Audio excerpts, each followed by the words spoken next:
اس کو کچھ عرصہ تک اپنے پاس رکھا۔ یہ چیختی چلاتی رہی کہ تم نے مجھ سے وعدہ کیا تھا کہ تم مجھ سے شادی کرو گے، تو اب تم وہ وعدہ کیوں پورا نہیں کر رہے؟ لیکن اس کی کون سننے والا تھا؟ والدین جنہوں نے پالا پوسا ہوتا ہے وہی سب سے بڑے ہمدرد ہوتے ہیں، اور ان کو چھوڑ کر جو 4 دن کا کوئی بوائے فرینڈ مل جاتا ہے اس پر لڑکیاں اتنا بھروسہ کر لیتی ہیں، اور اس کا انجام پھر یہی ہوتا ہے جو اس لڑکی کا ہوا۔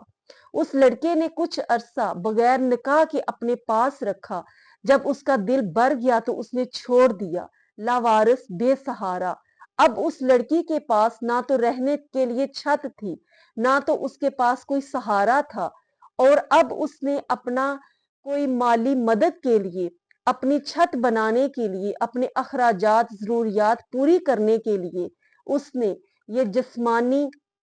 خرید و فروخت کا کام شروع کر دیا۔ پھر اس کو اس میں لذت آنے لگی اور وہ ناجائز تعلقات ایک کاروبار کے طور پر بنانے لگی۔ جس طرح اس کے پاس غیر مرد ناجائز تعلقات قائم کرنے کے لیے اس کے گھر آتے تھے اور جاتے تھے، اسی طرح سے وہ کیڑے مکوڑے جو کہ بہت خوفناک تھے اس کی شرمگاہ میں داخل ہوتے تھے اور باہر نکلتے تھے۔ جب ان عورتوں نے یہ بات اس عورت کو بتائی تو وہ توبہ استغفار کرتی ہوئی، روتی چیختی چلاتی ہوئی باہر چلی گئی۔ تو میرے عزیزوں، ماؤں اور بہنوں، خواتین اسلام، اس واقعہ سے، خوفناک واقعہ سے ہمیں یہ سبق حاصل کرنا ہے، بالخصوص ان عورتوں کو جن کے اندر اس طرح کی کوئی عادات پائی جاتی ہیں، جن کے کریکٹر میں اس طرح کی کوئی چیزیں پائی جاتی ہیں۔ آج وقت ہے، رمضان المبارک کا مہینہ ہے، توبہ استغفار کا دروازہ کھلا ہوا ہے،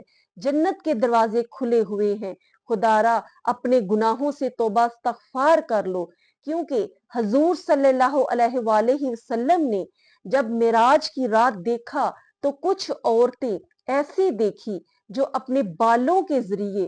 لٹکی ہوئی تھی اور بہت ہی تکلیف دہ حالت میں تھی اور آہو بکا کر رہی تھی، چیخ چلا رہی تھی۔ جب حضور صلی اللہ علیہ وسلم نے پوچھا کہ اے جبریل، یہ کون سی عورتیں ہیں، ان کے کیا کام تھے، کیا اعمال تھے جن کی وجہ سے یہ اتنی سزا اور اذیت پا رہی ہیں، تو جبریل امین فرماتے ہیں حضور یہ وہ عورتیں ہیں جو کہ پردہ نہیں کرتی تھی اور اپنا بناؤ سنگار غیر مردوں کے لیے کرتی تھی، اپنے خاوند کو چھوڑ کر اپنی زیب و زینت دوسرے مردوں کو دکھاتی تھی، ان کے لیے بنتی تھی، سنورتی تھی اور آراستہ ہوتی تھی، اپنے بال کھول کر غیر مردوں کو دکھاتی تھی، اپنے خاوندوں کو چھوڑ کر دوسرے مردوں کو اپنا آپ دکھاتی تھی، ان پر ظاہر کرتی تھی۔ اے میری ماؤں اور بہنوں، یہ وہ پہلا عمل ہے جس سے آپ نے توبہ استغفار کرنی ہے، اور دوسرا عمل وہ ہے کہ نبی پاک صلی اللہ علیہ وسلم نے معراج کی رات دیکھا کہ کچھ عورتیں ایسی تھی جو کہ چھاتیوں کے بل لٹکی ہوئی تھی اور انتہائی اذیت میں تھی، انتہائی تکلیف میں تھی۔ جب حضور صلی اللہ علیہ وسلم نے ان کو اس حال میں دیکھا تو پوچھا اے جبریل یہ کون سی عورتیں ہیں؟ تو جبریل امین نے عرض کی حضور یہ وہ بدکار عورتیں ہیں، یہ وہ زانیہ عورتیں ہیں جو نکاح میں ہوتے ہوئے، اپنے خاوند کے نکاح میں ہوتے ہوئے اپنے خاوند کو چھوڑ کر غیر مردوں کو اپنے بستر پر لے کر آتی تھی، اپنے خاوند کی غیر موجودگی میں غیر اور ناجائز مردوں کو اپنے بستر پر لاتی تھی اور ان سے جسمانی تعلقات، ناجائز تعلقات قائم کرتی تھی، اپنے خاوند کی امانت میں خیانت کرتی تھی اور اس کی غیر موجودگی میں بدکاری کرتی تھی۔ یہ وہ عورتیں ہیں۔ میری ماؤں اور بہنوں، رمضان المبارک کے اس مہینے میں توبہ استغفار کر لیں۔ جس کسی میں بھی یہ فعل پایا جاتا ہے